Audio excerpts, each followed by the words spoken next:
Hey everyone, and welcome back to another edition of the Broad Podcaster with me, Jennifer Fierro, here in the Highland Lakes, joined once more with Art Dlugach, the voice of the Llano Yellow Jackets. Art, last week the Llano Yellow Jackets won a big game against Luling in homecoming.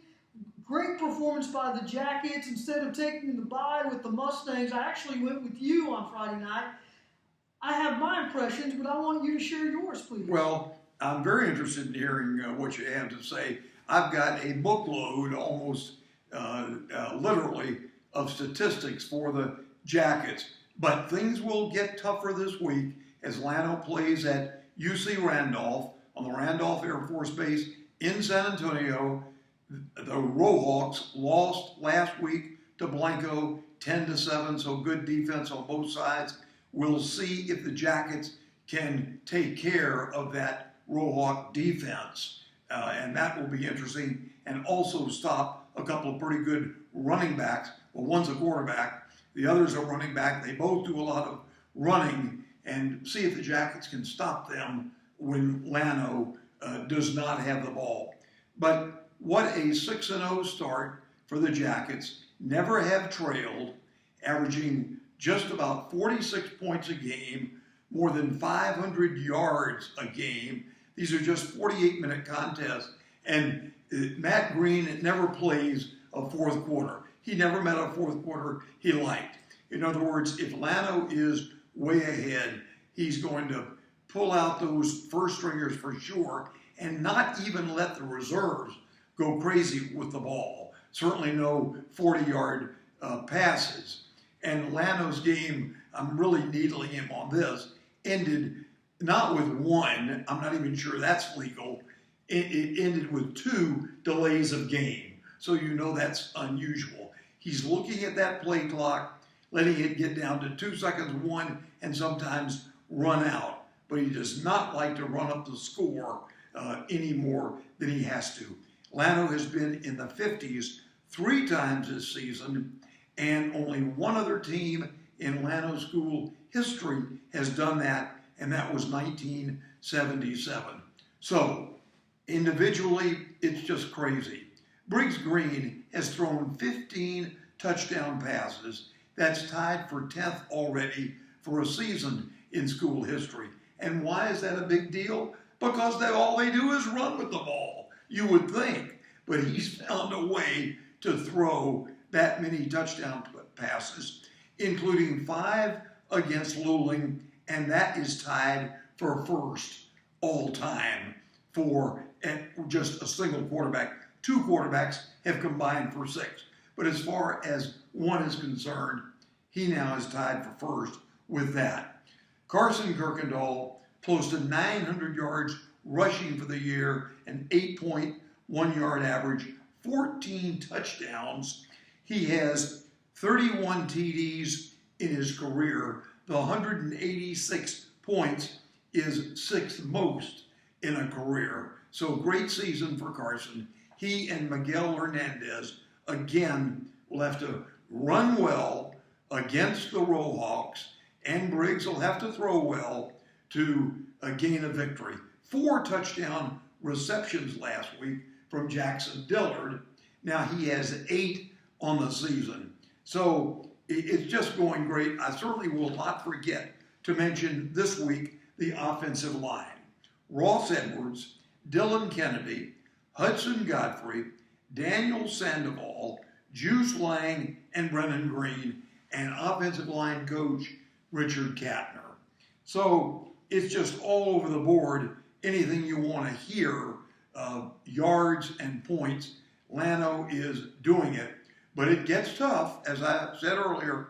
UC Randolph there this week, and then Marion at home, and then at Blanco. So quite a 3-week struggle for the Jackets. And forget about the easier teams they played. That will not be happening the next 3 Friday nights. So, I could go on and on, but I'll stop it there. I won't stop. 11 interceptions in just 6 games for the team, and that's a fine mark too. Great defense, led by defensive coordinator Matt Anastasio. So there you have it. I mean, the Jackets are just doing everything right, and we'll see if they can keep that up. Your thoughts? Well, I'm going to say this to you. I thought it was smart on Matt Green's part not to punt the ball and take the 2 delays of game. and I'm going to tell you why. The reason I thought that is because that was the best way to ensure nobody got injured.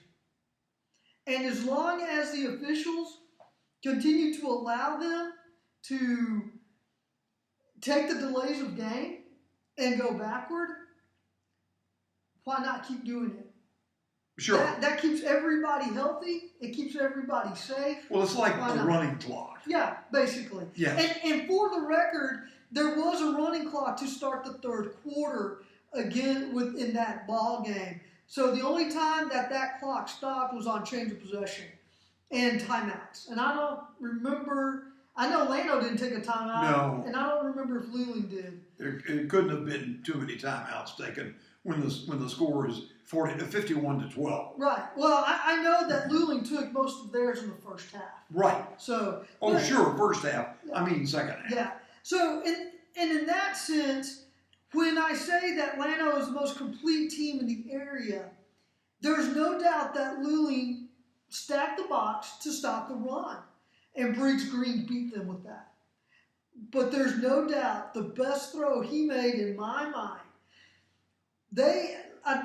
correct me if I'm wrong, it was towards the end of the first half. Did Luling score a touchdown right before the first half and the Jackets got the ball back and then scored on the one-play touchdown? Llano scored, I think, twice late. They did. Yes. the last 2.5 minutes. Yes. But the one that was so impressive, it was like a 48-yard passing touchdown from Green to Jackson Dillard.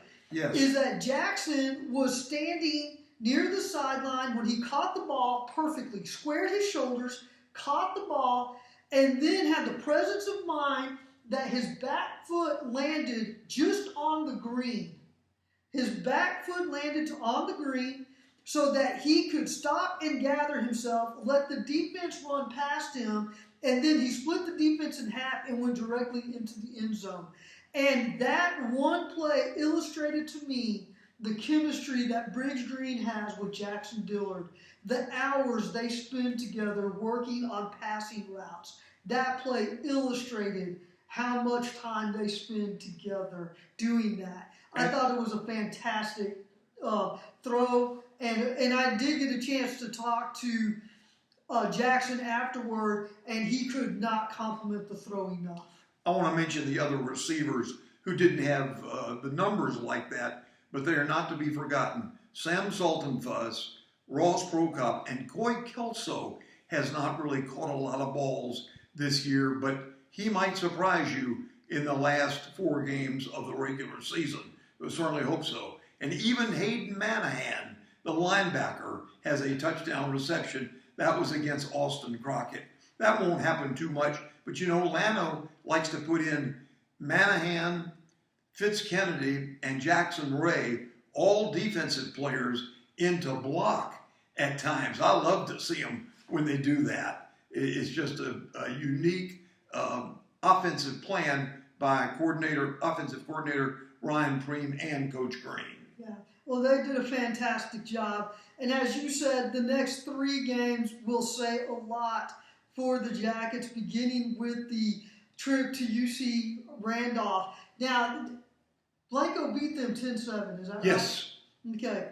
The insiders believe that Blanco and Llano will probably play each other for the district championship in a couple of weeks. But your comments to God's ears, how's that? But there's no question Randolph may pose one of the better defenses that the Jackets have faced all season. If you can hold Blanco to 10 points, you're doing plenty well. Yeah, so I am curious to see what Randolph will choose, because you can stop one, but you can't stop both. Will they decide to pack the box and then go one-on-one with those receivers? And my gut tells me they'll put their front 7 in and go one-on-one with the receivers and see if their linebackers are fast enough to get to Briggs Green and force him into making mistakes. And then see if they can we'll see the chemistry between Briggs Green and his receivers. And Briggs is not a bad runner when he doesn't find anyone. Has run for more than 250 yards this season, a 4.9 average. And we've all known that he is a good runner, and he doesn't overdo it. But if he doesn't find 1, 2, or 3, then he's going to take off. Yeah, he's very well coached. Very well coached in that position. They spend a lot of time working on that position. By his dad. Yeah, there's no doubt about that. Okay. Y'all are at San Antonio, correct? 7 o'clock on Friday. Yes. 7 o'clock. Remaining games in district, all 7 o'clock. Okay. We're going to wrap this segment up. That's it for the Jackets. When we come back, we're going to go to Burnett County. We're going to go with Marble Falls and Burnett. Both teams are coming off byes. We're going to talk about those two teams and who they are playing this week in segment number 2. And please, don't forget, for all of your Highland Lake sports news, go to TexasChalkTalk.com. And please make sure you like, subscribe, and share the channel.